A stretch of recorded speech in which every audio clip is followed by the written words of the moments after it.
worked out the techie here, and yep, it is December 3rd, Thursday, the first week into it. We have Christmas 3 weeks tomorrow, so it's 21 something days until Christmas. But it's December already. Oh my goodness! But yep, we're gonna wrap up 2020, and getting beyond the cultural brouhaha. God doesn't look at 2020 and go, "Oh dear, that one was really messed up. Let's try again here." God doesn't look at this like He does. God is the eternal conqueror. He is on top of this. Don't attach yourself to a cultural issue thinking that's victory. Victory is found in attaching ourselves to the work of the Holy Spirit. And whatever is going on, we can be in the Holy Spirit. Do you realize how hard it was to pastor a church in the Roman Empire? I mean, think about that. How do you be an elder in Asia Minor with all these things going on? It wasn't an easy time. If you would irritate a Roman soldier who's on patrol, and they're everywhere, and they called it Pax Romana. Oh, Aaron, my goodness, I'm looking for any info on Ephesians. Any tips on where I can find some? It's just out of reach. I'm not going to throw this whole set off to reach for it, but a great run through on Ephesians. As by the way, we're wrapping up Ephesians, and it'll be I think it'll be tomorrow. I like the opening briefers at the beginning of Ephesians in those really thick study Bibles that have all this information in the margins and at the beginning of stuff. I like. I gave my commentary set with Ephesians in it to my brother, who is in a church, and he's been there for 18 years, and he's probably going to be there for another 15 or so. Crud. Haley's Bible Handbook, as simple as it is, has a great rundown of the book at the beginning there. And, again, Ephesians is in Asia Minor. It's in Turkey today. And the remains of the city of Ephesus is still there. We showed some pictures when we started. We maybe wrap it up tomorrow with just as we close the book on Ephesians and go into Philippians next week. Probably do some rundown of Ephesians and do that. But Haley's Bible Handbook it's kind of like the straightest, simplest, clearest thing I've ever seen. And I have read commentaries that will spin your head. There'll be a verse, and then there'll be like 4 pages of comment about that verse, or like, oh wow.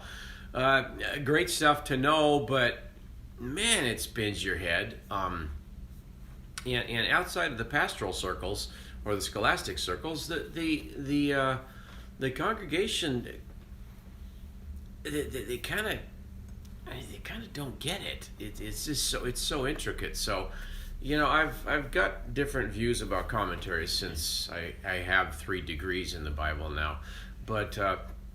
Moving right along, Aaron. Again, it's always good to see your name. Good to see you. And I wanted to chat with you about something that came on the web last night. So I'll call in a bit if I can. I think I can. But in chapter 6, Paul winds up the book of Ephesians. And by the way, he got the point across in 6 chapters. They heard what they needed to hear, and it just took 6 chapters to do it. We have about a little over 30 chapters in Corinth, because when there's more things wrong with a car, you need to read more of the manual to fix the car. So Corinthians is quite long. Ephesians is just 6 books. Chapters, yeah. And so wrapping up here, he has a reminder for children to obey their parents, fathers to not exasperate their children, slaves to be obedient and be respectful. Let's say, oh, I'm going to break away from this guy or whatever. Well, and then he has an estate. He has work lined out for you. He has a place for you. He has food for you. You're going to bust loose and go live in a hollow log. Hang on now. A lot of 18-year-olds, I can't wait to get out of here, man. My home is so oppressive. Yeah, my dad wouldn't let me chew tobacco with girls in church either. It was just, he was so oppressive, and he wouldn't let me get drunk in the sanctuary. I mean, it's good grief. These rules are to keep you from crashing yourself. So slaves, just be obedient and be respectful. Do you not want this job? There's nothing to eat once you stop working. And he says to masters, we finished the slaves part, and here is masters, Ephesians 6 verse 9, and masters, treat your slaves in the same way. He just told the slaves to be respectful, to serve them with fear and obedience and sincerity. Masters, treat your slaves in the same way. He wants the masters to be equally reverent to their slaves. And you can say workers here. I did a job this autumn with a guy that was so respectful and so hail to Joe. Thank you, Joe. He was so respectful and so patient and so soft-spoken that when he was talking, what? He just talked real gentle, no bellowing, no put down. The guy was skilled. Oh my goodness, the messes he could solve. Wow. When your master, and whoever's paying you is kind of your master. Whoever's paying you is your master. Treat your slaves in the same way as God just told the slaves to treat their masters. Do not threaten them, since you know that he who is both their master and yours is in heaven, and there is no favoritism with God in heaven. What a solution for society and the attitudes that we should have toward each other. To be respectful, to not be threatening. It's amazing, and there's always this, when certain politicians get the microphone, there's always talk about this racist, slave-owning, misogynistic nation that we had. Oh my goodness, would you shut up? Slavery as an institution isn't okay, and the Bible doesn't say, keep the slave thing going. There are slaves all over the world. There's way more slaves now in the world than there were when Paul was writing this. The Muslim world is oppressing something like 200 million people, and there are slaves all throughout Asia. You can't even count all the slaves. There's so many. So people think that this racist USA. No, if it's racist, then why is everybody of every color still trying to get in here now? Shut up. And it's we so treated women this. I've heard Bill Ayers go on about that. Oh shush, guy, eat a baked potato. Women in America are the most wealthy, empowered, educated, mobile, beautiful, satisfied, and on and on and on, and respected and honored and elevated. Geez. Knock off the slave talk. Okay, good. Let's get back on topic here. And there is no favoritism with God. So he tells masters to be very respectful of your workers. There was some movie a couple years ago, I think, something about slaves or Lincoln or whatever, and some guy right before he starts whipping his Negro slave, as they were referred to at the time, he says, he who this and that needs to be whipped with cords. It's in the Bible.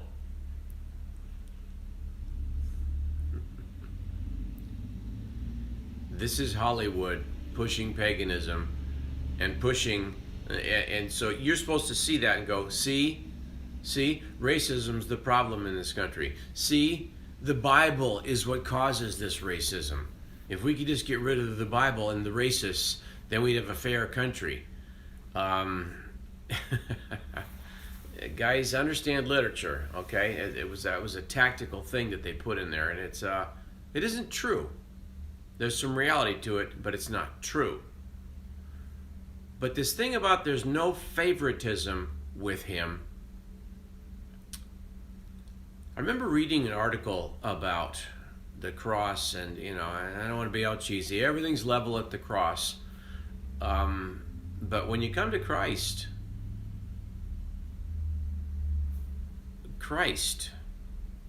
the Creator, then stoops down to serve you. Kings do not serve peasants. But in the Christo realm, in God's realm, with Jesus, that's what happens. And I remember someone writing an article about evangelists that gave an altar call, and people were coming to the altar to change their life, to convert, to confess and follow Jesus. And he said he was in awe to look out and to see a very prominent senator, he didn't drop his name, a very prominent U.S. senator at the altar, surrendering his life to Christ. And outside of D.C., you don't realize the power a senator has. Every single whim, anything they want, at the snap of fingers, people are there waiting to serve. Anything you need financed, anything you need at your fingertips, anything you need to get something done, there's just massive staff to do whatever the senator says. And here's a senator saying, my life is on the wrong track. I'm giving my life to Christ. He comes to the altar, kneels, and confesses. Right next to him was a Vietnamese maid at a hotel. He knew both of them. And here's a senator and a Vietnamese maid. A stately guy in a $3,000 suit and a maid in just her wares. And there they are side by side. And God thought no different of either one of them. He welcomed them both into his kingdom. And he said, man, oh man, there is no favoritism with him. Finally, as Paul is wrapping up Ephesians 6:10, finally, be strong in the Lord and in his mighty power. Put on the full armor of God so that you may take your stand against the devil's schemes. The devil has schemes. The devil is scheming. The devil is conjuring how to take you down, how to ruin what is right and good. The devil is conjuring theft. He wants to steal from you. He wants to steal from the people of God. He wants to see everybody lose all their stuff. He wants to see frantic. I hear people saying, conspiracy theory, and I'm thinking, you think there's no evil people, no evil plans in the works? You think, we've heard so much about false ballots and phony this and that. I'm thinking the massive effort it took. And by the way, there was fraud in this election at a rate that we've never seen before. And if you're in denial of that, I don't know how to explain to you that the sky is blue and the ocean is wet. Just like I can't explain to a fish that he's in water, and I can't explain oxygen to a bird. There was scheming in this election, and if you think nobody was scheming, I don't even know if we can have a conversation. It was so rampant. It was so huge. You think the devil doesn't have schemes? You think that the evil people who crave to control others in the world, you think they don't have schemes? They do have schemes. You better watch it when someone has stumbled over something and they go, whoa, whoa, whoa, this is wrong. Oh, you're a conspiracy theorist. Hey, man, okay, bullfrogs and lily pads. It's all just la-di-da and everything's fluffy clouds and boo-boo rainbows and unicorns are going to be parading through soon. Oh my goodness, the devil has schemes. And there are people that work for him on this earth that are totally sold out to him. We struggle against not flesh and blood, but against the rulers, against the authorities, against the powers of this dark world, and against the spiritual forces of evil in the heavenly realms. There is plans against you. What are you going to do? What are you going to do? You're caught up in a war. You're born into you're born in a war zone. You know, my father was captured as a 5-year-old. He was in Asia in 1940, and it became a war zone, and he was captured, and he was in this prison camp for 3 years, interned, and starvation went on. There were executions that took place, and my uncles saw this happen as children, and it affected them, and in ways they never fully recovered from it. But to be singing there, you know, what's this movie Jacob the Liar, where Robin Williams is, I think he's in a concentration camp, and he's just encouraging people. Oh, this is going to end. We're going to be fine one day. I didn't see Jacob the Liar, but I heard the reviews of it. And, you know, you can be a Debbie Downer. You can be encouraging. The best thing to do is just be aware that this evil is prevalent, and be aware that you need to arm against it. Those who are armed against it have the best notion of peace. I'm gonna keep going with that. Therefore, because of this struggle, these rulers, these darkness, this evil that's in the heavenly realms, and it's not that there's some evil angels up there. The beginning of Job, we have this story of the devil roaming the earth, and he confronts God. And he says, "What are you doing?" "Oh, I've been out roaming the earth." The devil can walk into God's realm, and he has no power, he has no authority. He has to ask permission. Weird stuff, isn't it? But this is true. And there is evil allied against us. We have much more power on our side, but we need to be aware that this is going on. Because of this, put on the full armor of God. Now, Paul is writing this as he's finishing Ephesians. He's writing this in Rome. He sees Roman soldiers. Oh my goodness, these guys they're big and rough and tough, and they're cold, and they have duties to do, and they kill at a whim. And they talk about, these guys that would be assigned to do crucifixions, and there was a small squadron assigned to crucify our Savior. And they weren't like, oh gosh, they did this, they do it, yep, whatever. It must have been really weird to crucify Jesus, because he was the first guy ever that wasn't screaming back at them, or swearing or cursing the sky and Jupiter and Zeus and whatever. It must have been really something to crucify Jesus, because it says he was silent as a lamb, that he had eyes of compassion for the people that were Wow, that had to be something. But these Roman soldiers, Paul is surrounded in this world where there's Roman soldiers everywhere. And he says, you know something? These guys are hard to kill. I want my church to be hard to kill too. And if they're armed, they will be hard to kill. But it's different weapons. It's different armor. So put on the full armor of God. Don't get half-dressed. I played football 40-something years ago, and you got all this stuff that needs to get put on. Listen to that. Your thigh pads, there's a pad that goes over your tailbone, because the tailbone is very easy to break in these things. If someone gets a broken tailbone, they're in pain and kind of worthless for several weeks. So even that was on. Knee pads, cleats, feet. You'd wrap in tape and gloves, and the lineman would put on arm pads for...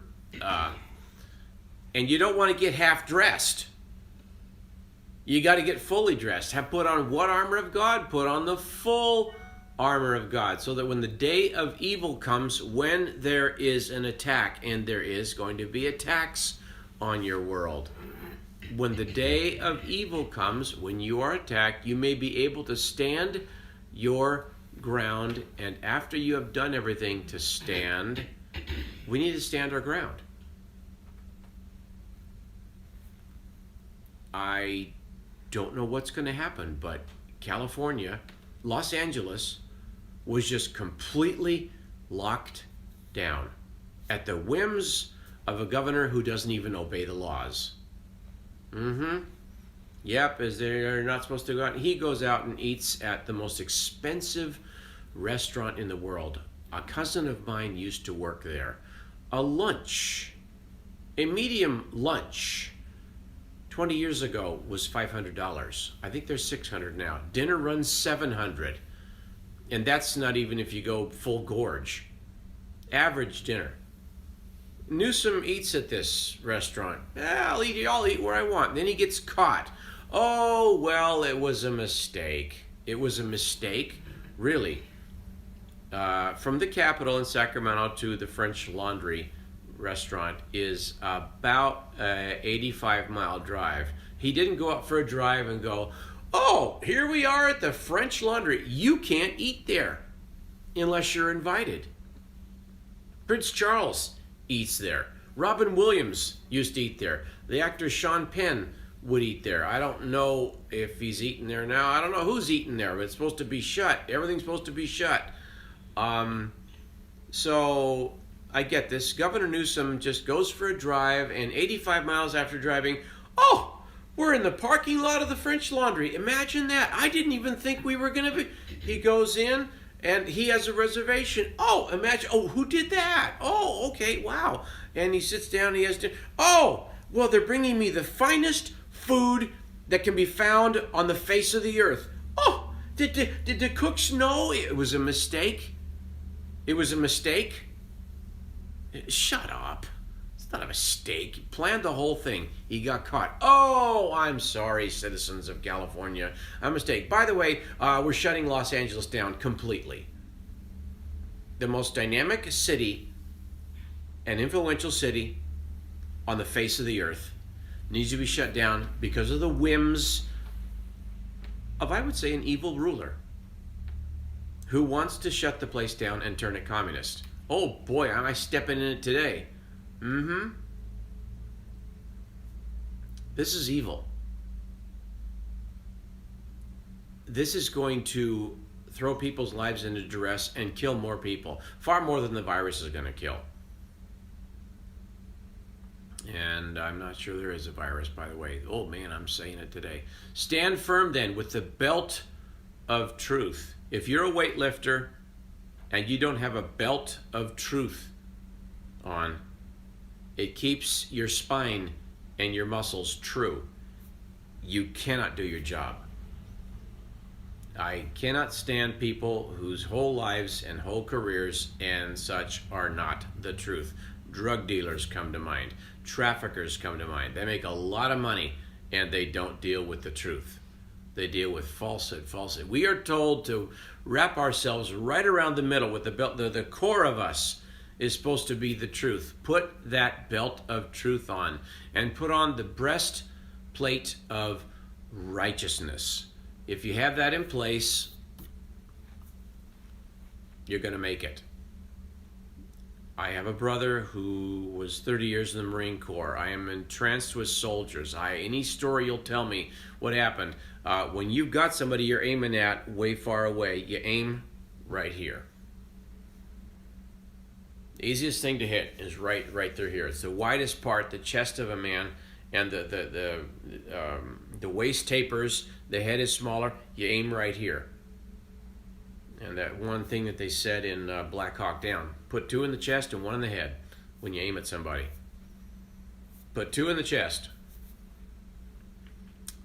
If you don't have the breastplate of righteousness, I'm telling you, righteousness gives such strength and such defense. If your cause is right, and you know you are right, and you follow Christ who is right, and we live in Christ's creeds, follow his words, stay immersed in the scriptures, we live a righteous life. And we are so defended against the evil. Put on the breastplate of righteousness, and with your feet fitted with the readiness that comes from the gospel of peace. Shoes. Shoes, shoes, shoes. No matter what your career is, you need shoes. The way they would keep slaves on the plantation, they would give them no shoes because they couldn't run. Any athlete, you have shoes. They say when a person walks in, they size them up, they look at their face, and the next thing you see is the shoes. Top to bottom, the shoes. You know, and if you have shoes, you can keep going. When the shoes wear out, oh my goodness, I remember seeing some funny sitcom years ago of this guy. He was a hobo. They called him hobos when I was a kid. He comes into a pizza parlor and he orders a slice of pizza, takes off his shoe, puts the slice of pizza in his shoe. He goes, "Oh, I think I'm good for a few more miles now." He put a slice of pizza in his shoe. It was a funny scene, and they made it a funny scene, and like, oh my goodness. But, you know, he couldn't go any farther, and he used a piece of pizza to keep walking. Weird stuff. But, yeah, shoes. If you've got shoes, you can keep going. If your shoes wear out, or your shoes are gone, or shoes are stolen, everything stops. The inclination here of what's being said and what's being hinted about is, with the gospel, you can keep going. You'll never go, "Oh, I've evangelized everybody, I stop now." No, keep going. And with shoes, you can. And with your feet fitted with the readiness that comes from the gospel of peace. In addition to all this, take up the shield of faith, with which you can extinguish all the flaming arrows of the evil one. Flying, burning arrows coming your way, that was the most terrifying thing to see. But if you had a shield, and these Romans would have these shields, and they would clip the edges together, and they would go to and crouch down, and these shields were almost as long as they were, and so you could bury it in the ground, clip together, duck behind it, and these arrows could not hit you. They just couldn't hit you. And what is the shield? The shield is our faith. Our shield, which is faith. Our faith gives us such defense against attacks. You know, people that the slightest thing, down they go. You know, and when the battle is on, and, you know, these guys that are tough, and it's amazing, the guys that appear really tough in camp, or in boot camp, or back in the bunker, when the bullets and the arrows and the flying explosions are going off, some of these tough guys don't seem so tough because it's an exterior. And the small guys, the little guys, the guys that didn't seem that their inner strength comes out because they had more faith. And did you know, I just heard this last week with Special Forces people, if they're an atheist, they're not allowed to be part of the Special Forces. Navy SEALs, Army, Rangers, Marine Recon. There's something in the Air Force that these guys are bad dog awesome. But atheists are not allowed in this because they say if you have no faith at all, you are going to crumble when the heat's on. And the heat will come. In addition to all this, take up the shield of faith. You can flame all the arrows of the evil. You can extinguish all the flaming arrows of the evil one. And we are at time, and we will continue with the helmet and then finish tomorrow. I think we'll finish tomorrow. Anyhow, but boy, this is good stuff. This is good stuff. We're not at the end of an easy, simple year. And what are we going to do with such foolishness being imposed upon this population? This hasn't happened in this country before. But they're just seeing how much we'll put up with. They're seeing if the pastors and the churches will go, okay, we can shut down churches. Okay. Don't turn into Pee Wee Herman. Don't give him the Mr. Rogers reply. Oh, well, Mr. Governor, I like you just the way you are. No, he's supposed to serve you, not jerk you around. Put the armor of God on. Read Ephesians 6:10 through 20. Serious. You will be so strong in the Lord, and we are told to be strong in the Lord. And strength is in this. We're over time. Put on the full armor of God, and I will end with that. Be well.